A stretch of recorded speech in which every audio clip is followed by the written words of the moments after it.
It's something I wrote, and pretty much sums up today. What I'm going to say is good afternoon, ladies and gentlemen, and welcome to the memorial service for our son, our brother, and our beloved friend Jahmal Nelson. I want to thank all of you who were able to attend today, and those who helped make this possible: Elizabeth Haight, Jeannie Rohde, Tammy Goodrich, Betsy Spry, the Arbors for the facility, Danielle Alessio, and especially to the members who are here from Jahmal's family who were able to attend today, some traveling from far distances. We also send our love and support to Suzanne and Don Nelson, Jahmal's parents, who were unable to attend today's memorial. Please join me and everyone in welcoming them and all of you here. It's good to see you all. Today is a day that is meant for reflection and celebration of a man, a friend, a brother who has touched all of our lives, however briefly, but whose impact will exponentially last on all of us for many years to come. For those of you who don't know who I am, my name is Brian Cavanaugh, and I had the distinct pleasure to have been blessed to have Jahmal in my life not only as a friend, but a housemate, a confidant, a partner in crime, a jester, a rock star, an artist, and then a brother. Jahmal and I first met several years ago when we started as housemates at the now infamous 128 Belchertown Road here in Amherst. At first, like most relationships, there was always a grace period. That time when each person tries to sort of feel the other one out. What are they into? What kind of music do they like? Does this guy wear matching socks? Do you like toast? You know, the usual stuff. But never with Jahmal. Nope, not even close. I moved in, we sat on the couch and just staring at each other for about 10 minutes in complete silence. And then we just started laughing. And I mean really, really laughing. Something that would define his and my relationship for many years to come.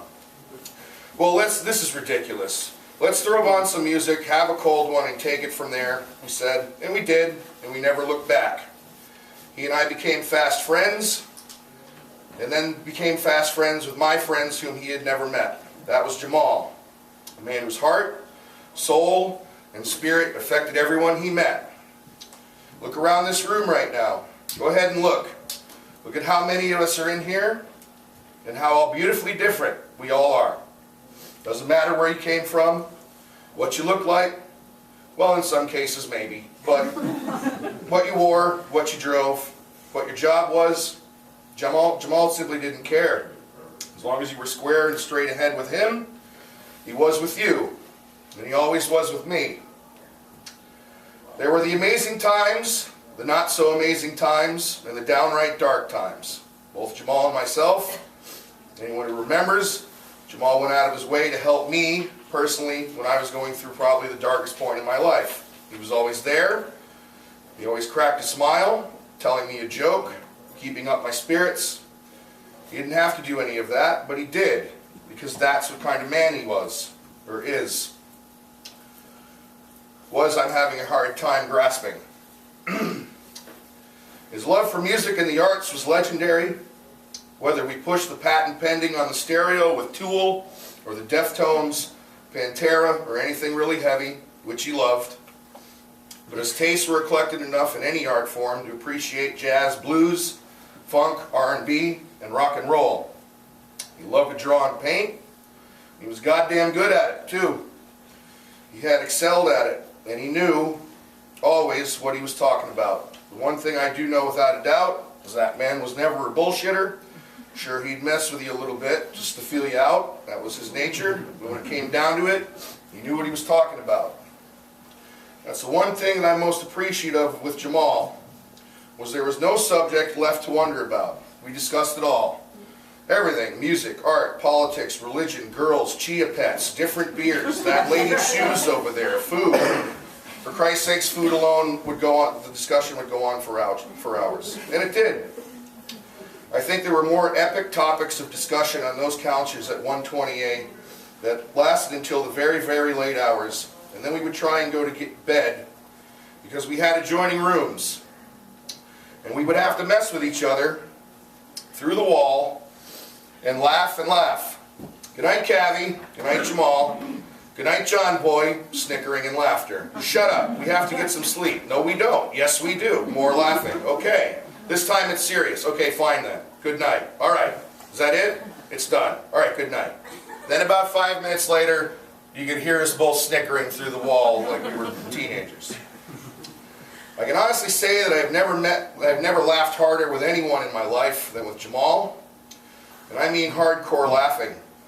Jahmal had a wit and a wry, a quality sense of humor that only someone as twisted and as absurd as he was, insert me, could appreciate, and it was like a comedy team.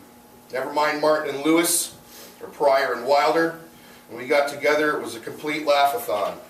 And usually, the more people around, or the bigger the audience, the funnier it got. Case in point, and I was asked to reflect this story by multiple friends after I told it. There was a period of time when we all lived together, Jahmal, myself, Sam, Todd, Dave, Jen Lee, God rest her, Scotty, and just to add, I watched Jahmal do this again in November. He hadn't lost a step. Everyone has been in a conversation with another person, usually an acquaintance, and you're talking to them or they ask your opinion. They tend to not listen to you. And it gets really annoying. So we had started, all of us in that house, a little thing where if someone wasn't listening, we'd purposely change the story to the absurd just to make sure the person was paying attention. That's what's going on in Japan with those Japanese. And then everyone would be like, what the hell are you talking about? And I mean, so Jahmal and I would sit and we would actually like go over the things he would say. But the one time he really got me was he was talking to a gentleman on his left and I was on his right. And I'm not going to say where we were, but he all of a sudden, the knee started hitting me under the table. So I'm looking at him, and I know what's coming, because the guy is going, yep, right, and he just starts kneeing me under the table. And he, so I started leaning in to pay more attention, because I know it's coming. And he goes, in the middle of this, he dropped it magnificently. In the middle of it, and I have to say, quote it. He says to the guy without missing a beat, quote, "So anyway, that's when I realized that the job wasn't for me. So I could dedicate my life to collecting mouse farts in an effort to cure cancer." And of course, I was in mid-sip off of a drink, which caused me to spit it out. And I got in trouble for it, which made him laugh harder because I was in trouble for it. That's a direct quote from him. I never heard him say anything better. That wonderful maniacal laugh he had. Every time I heard it, I would smile a huge smile, and he would always smile his big, unforgettable smile. That's just one story of literally thousands today.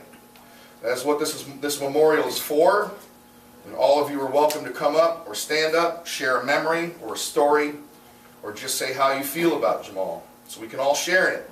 His family, his friends, we can share in it. That's what today is supposed to be about. I loved you, Jahmal. We all did. And while we are all heartbroken, we take and keep your spirit, your glow, and your essence alive in all of our hearts. You were a huge part of my life. I can't begin to express how much I'm going to miss you. For a brief moment you came into my life. You changed it for the better. I feel blessed and honored to have had you in it.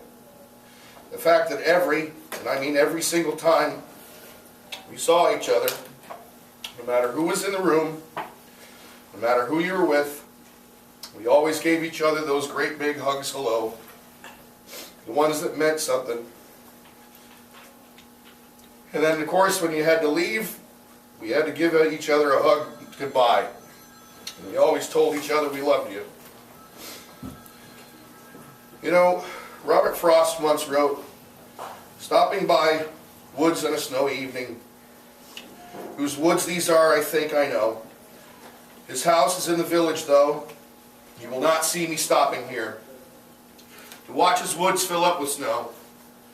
My little horse must think it queer, stop without a farmhouse near, between the woods and frozen lake, the darkest evening of the year. He gives his harness bells a shake to ask if there is some mistake. The only other sound's the sweet of easy wind and downy flake. The woods are lovely, dark and deep, but I have promises yet to keep, and I have miles to go before I sleep. And I have miles to go before I sleep. Oh, my friend, my brother, you sleep now. You get your rest.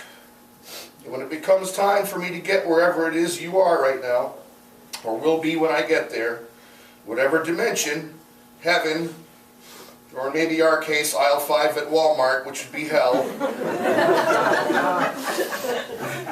I'll share that huge hug with you, your remarkable smile, and a laugh, and you leave me smiling, telling me, brother, you got to come check this out. I have so much to show you.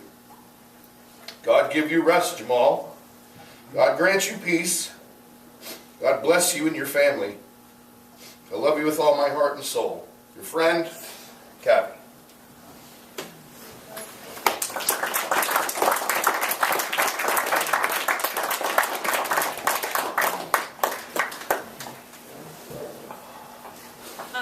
Okay, so I don't know, Liz, if you want to come up now and say something. You don't have to. I'm not putting you on the spot. I really am.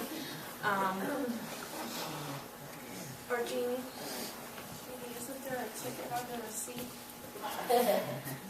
My name is Jeannie, and I also had the wonderful pleasure of knowing Jahmal so well. He and Liz and I spent many, many hours together at the house that I lived in on Lake Metacomet, to the point where it really felt like we were housemates, because we were pretty much inseparable. And what I say will be very brief, but so many memories from there. Something that always stuck with me the most when I was in our living room, and, well, I should say, the doors to the house were very low, put it that way. So Jahmal always had to duck when he would come in. So, especially the doors to the lake.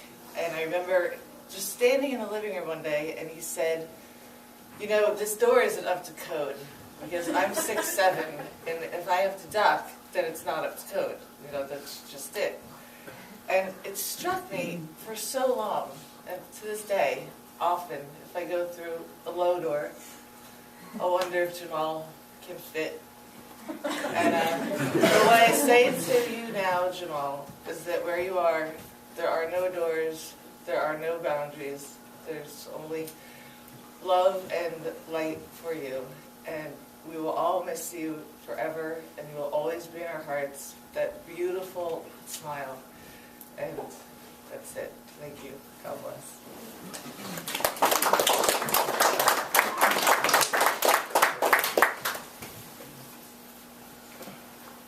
If anyone wants to say anything, stand up and say it. It's really not a forum. If you don't want to come up, you just stand or say what you feel where you say. And if you have a 12, a 5, or a 7 underneath of your chair, then you have to get it.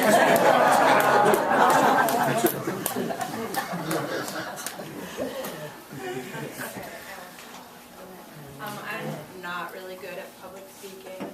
I'm really good at speaking in little groups.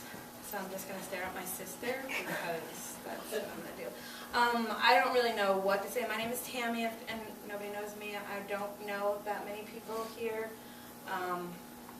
But I'm really appreciative that you all came to get together and to, you know, remember Jahmal with all of us. I guess I've known Jahmal for 13 years. Brian forgot to mention that I too lived at 120, although I did not pay rent, I did clean the house.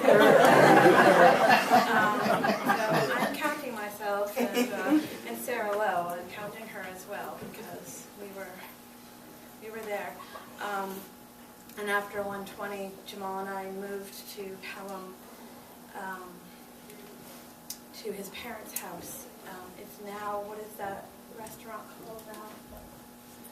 We were just there yesterday. It's all pops and whistles at this age. Okay. So we lived together in Suzanne and Donnie's. They made it into a package store, and then the other part was Jahmal and my house.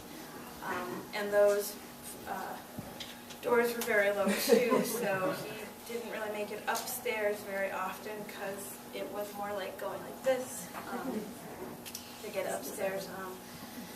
A lot of great memories of doing a lot of fun things there. Not all of them appropriate to talk about.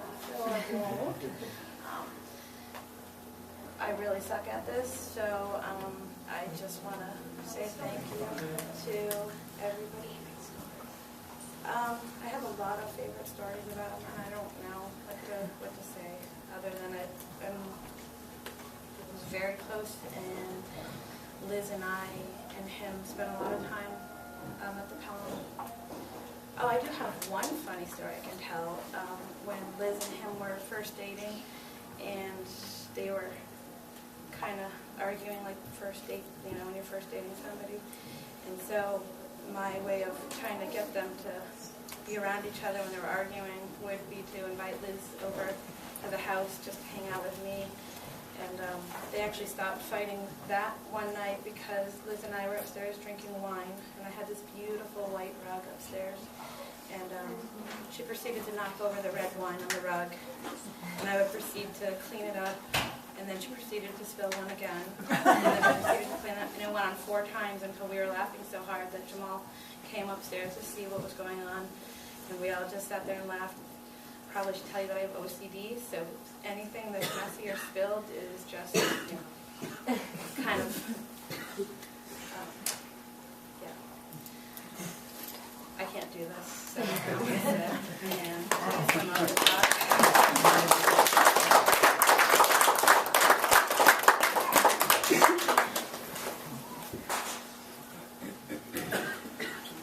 Please.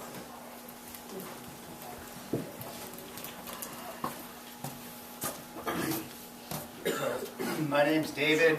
I actually know quite a few of you, but not all of you. I know Jahmal pretty well for a number of years, as a roommate for a time, as a co-worker, good friend. I can see by the diversity of all of us here, it just shows you the kind of person that Jahmal was, as has previously been said. He would make friends with everyone and anyone. I guess what I really want to say is God bless you, Jahmal. Your great smile, going to be missed by all of us. But I think that he was a large guy. He had a large smile. He had a very large spirit. It's bigger than even him. I think it touched all of us. And I think that we can all manage to keep that in our hearts. And I think he probably changed all of us to an extent for the rest of our lives. Thank you, Jahmal.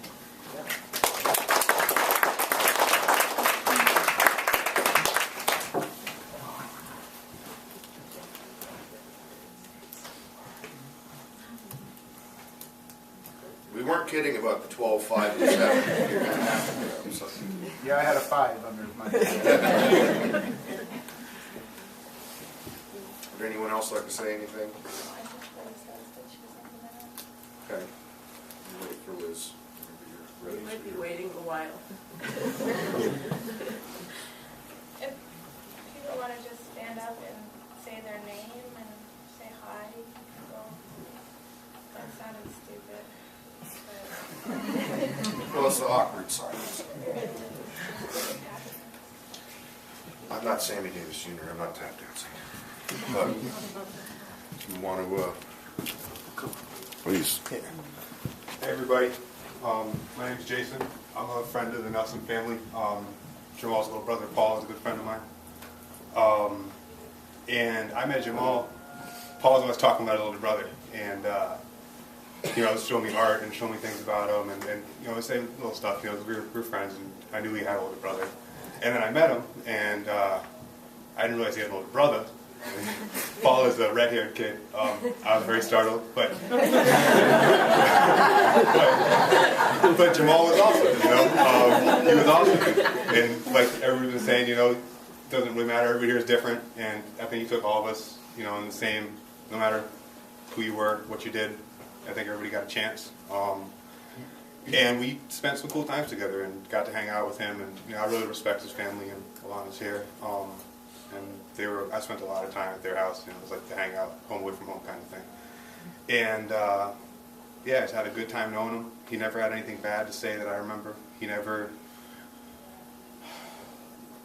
He was just a good guy, you know, and he's a good brother. And that was the thing that I probably will remember the most, is that the way that his brothers talked about him before I met him is how I would like my brothers to talk about me, you know, if nobody knew and they had to put a good impression across. And that's cool, you know, it's good to have that. And wherever we go when life's over, I hope that he's happy. I hope that we all get together when we all get there and have a good party, you know, because he's fun to hang out with, you know, and that's all I have to say.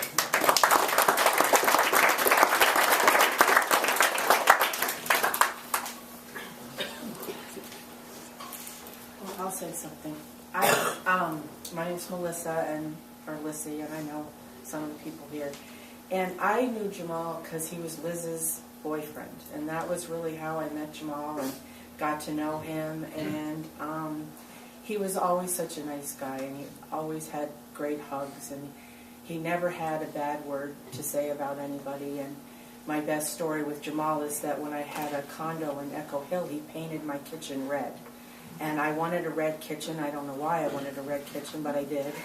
And I was really impressed that he didn't have to stand on a ladder. We had to go over the cabinets, and we had a long discussion about being tall and what that meant. And I got a stool, and I stood on it just so I could be eye level and just imagine how it was to be that tall. And he embraced being tall, and he didn't mind being called Too Tall Jamal, which is what I usually call him. And I also just wanted to say that I hadn't seen Jamal in a long time, and I don't remember what our last conversation was. I don't remember where we were, but I do know that it was probably a great conversation, and it probably ended on a really good note. And I think out of all of this, when somebody dies, that it's so unexpected that it's good to think about when you're with people, what the last conversation you have is with them. And that if you were not to see them again, would you have a good feeling in your heart when you didn't get to see them again? And I'd like to say that I feel like that about Jahmal, and I bet a lot of people here do.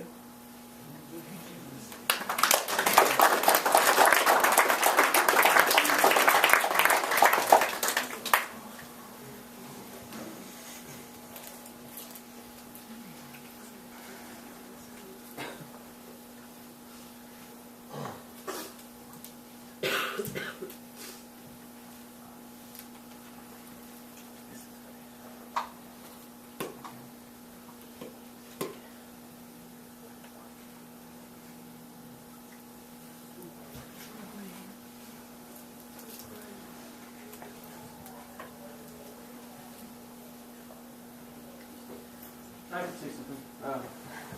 My name is Tiffany Morris. I knew Jamal. I don't know anyone here. He's super cool, and I especially don't know Brian, but hearing, I don't know wherever you are, but hearing you talk about the way that you hung out with him, I swear is exactly like I knew him 15 years ago. He raised massive help on Graves Avenue and all across Northampton back in 1995. I haven't seen Jamal in, I don't know, maybe we had a couple messages back and forth on Facebook, and always meant to see each other. It crushes me that I didn't. So I'm going to thank him from here for that lesson, because there's a whole bunch of people I'm going to catch up with. But I just got to say that I remember swimming with him. He got me a job washing dishes at North Star back when North Star was around, and there were lots of shenanigans there, I'll tell you. It was hell being a guy hanging out with Jamal. I don't even have to say anything else.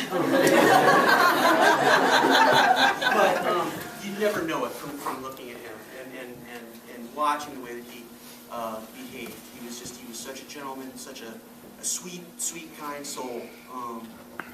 And I just, for some people, some friends of mine that I had in common with him, I just want to say their names: James Spady, Amy Braga, Eli Hinckley, Dave Hart.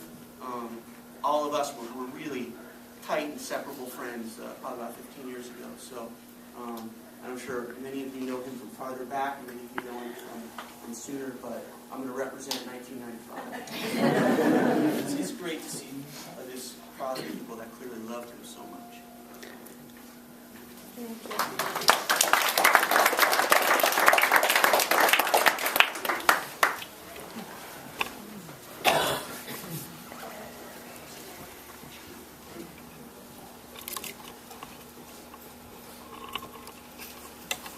I'll say something. I'm Jamal's aunt, Patty, and you know, Donnie and Suzanne, his parents, are near and dear to us.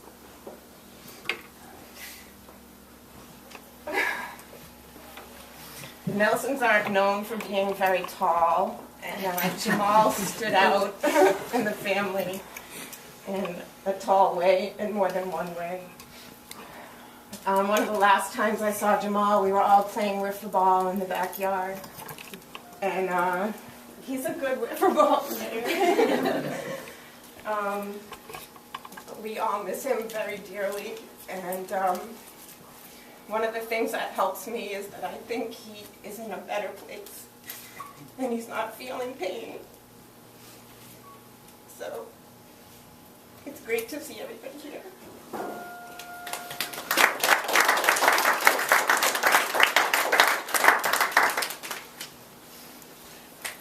Okay. I'll probably break down anyway, so I might as well say it. I first met Jamal at the Spoke, of course. You know, and I was with Jen Lee, God bless her, and I said, "Who's that weird guy down there? Very tall, playing pool." And she said, "Oh, that's Jamal. He's from California, and he just came back. He's painting with Pip." And I didn't think anything of it. And we just kind of got to know each other, and something just clicked. And I knew it, and I think he knew it, but he was in such denial. It was, and I said, "Look, let's just hang out, have fun. I hardly know you that much, you know. Let's just have some fun." And we kept hanging out, and we really got to know each other. And we were driving in my car one day, and he just looked at me and he said, "I think I love you." And I said the same thing, and that started our relationship. And I never had so much fun with somebody, even bantering and as sarcastic as we both got with each other in such a loving way, but we would just laugh so hard afterwards because it was so funny, and we knew that we couldn't talk with anyone else like that because they would be so offended. And I have to remember that if I leave the house, I can't treat people the way that I treat Jamal. But he was just a sweetheart, and we had a lot of laughs and a lot of good times down at the Cape. It's actually where he proposed to me, at the beach on the old lifeguard bench at night, and I couldn't see a thing. And he said, "Well, let's just go sit up there." It was a full moon. And we got up there. I sat down, and all I could see was that he was crouched in front of me, and I'm like, "What are you doing?" And he said, "I don't want to be your boyfriend anymore." And he had the ring, and then we called Alana, we called Paul and TJ and them, and we were down there. And we were down there also at a day where it was cold on the beach. I'm always cold. Some of you know this about me. I'm never warm. July and August is the only time that I really appreciate. And the beach was cold. If you can believe that. It was July. And we were on our lounge chairs, and we were sharing his iPod, listening to Johnny Cash. And I had the towel over me instead of under me. And he goes, "You need to take that towel off of you. You need some color on that skin." And I looked at him and I said, "That's what you've always wanted, isn't it?"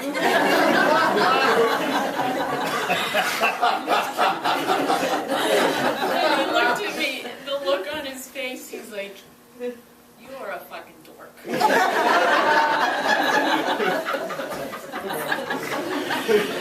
was so funny. But we just had a lot of fun together, and I know now that he is in a good place.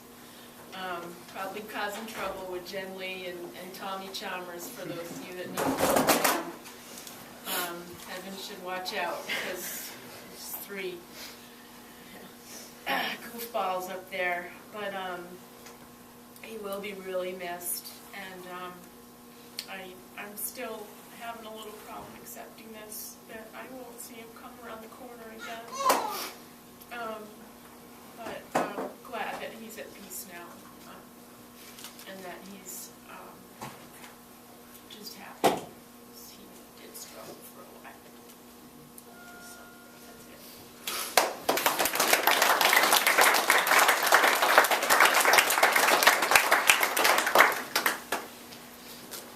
I'm Liz's daughter. I didn't want to speak. I don't like this stuff. This is my second memorial this month. I lived with my mom, Jahmal, through pretty much the whole relationship. I moved out of my mom's house pretty late age. And I wasn't sure about him when she first met him, because they didn't look like they belonged together. But you know, he made her happy, and that was what I was thinking about with my mom. Is, you know, as long as she's happy. You know, she raised me by herself, and you know, things are hard. So I accepted that. You know, he made her happy. We had a lot of dinners, a lot of trips. I was also very protective of my mom through times, and you know, we butted heads a lot. But it helped that he has a really, really wonderful family. You know, his brothers and sister, and his mom is like an unbelievable person. His mom, you can't get a nicer person than his mom. So I also know he's in a better place. He's struggled a lot. I witnessed a lot of it. And I'm sure, you know, now not just seeing you once in a while, he looks over everybody all the time. So he sees you all the time.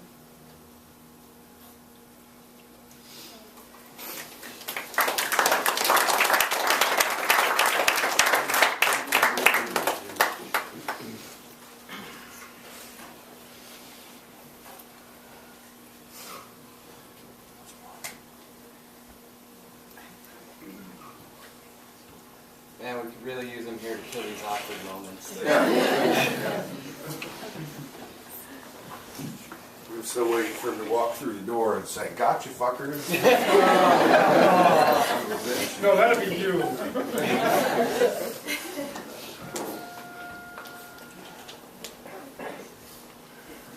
Well, if nobody else wants to talk, we can, you know, talk with each other like we were doing before. Please get some more food. Visit some of the pictures over here. There's some really cute ones. Sign the board, because I'll be sending it to his parents, and the more that it's signed, well, the better it'll be. It's hot. Also, if you guys will go on to the online obituary and sign his guest book, because I want to put that into a hardcover book with pictures and send that to his parents as well. So if you guys can go and do that, not right now. That's on Facebook. It's on Facebook, it's on Gazette.com. It will be on for a full year. So you guys have until February of next year to sign it. And then I will be printing it right before it goes offline. So spread the word so we can get some nice memories put there for him so his parents could have that. And thank you guys all for coming and staying as long as you want and then go as long as you want. And just, enjoy.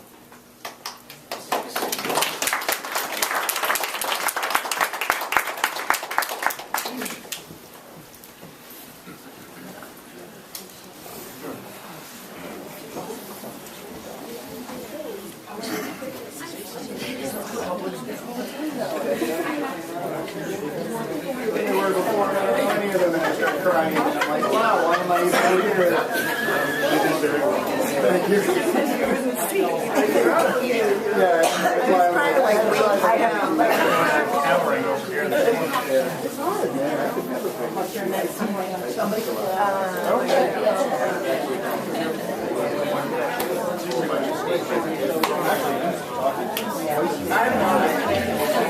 that part then when emotions start coming in, all of a sudden, I was afraid to even look around the corner. That's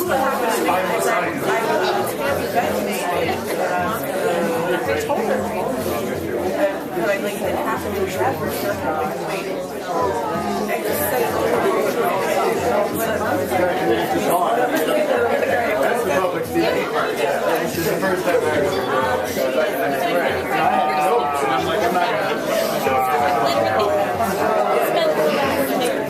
I get up there and I'm like, hi. I forgot my name. I said, oh, 1 second. I picked up my thing, and then I remember my name. I'm going to watch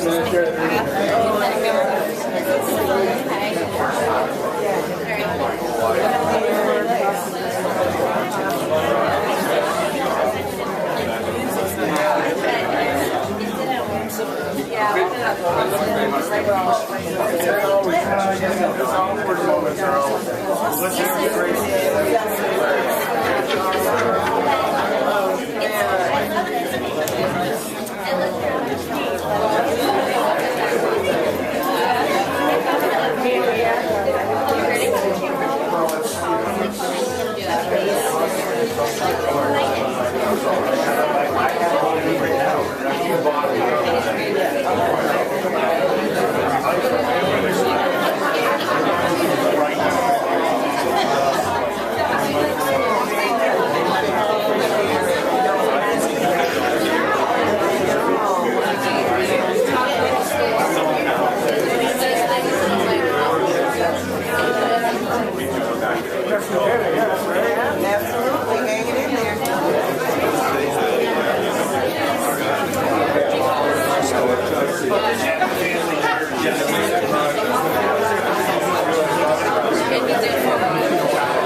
second. How are you? Good. God, I don't think I've seen you till last week.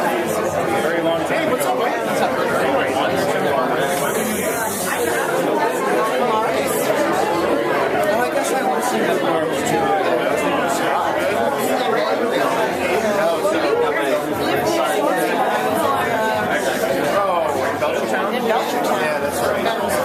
love that too. I have a 20-year-old now. I jumped in. 20-year-old, 42-year-old. So at that 121, 25, and no, 31.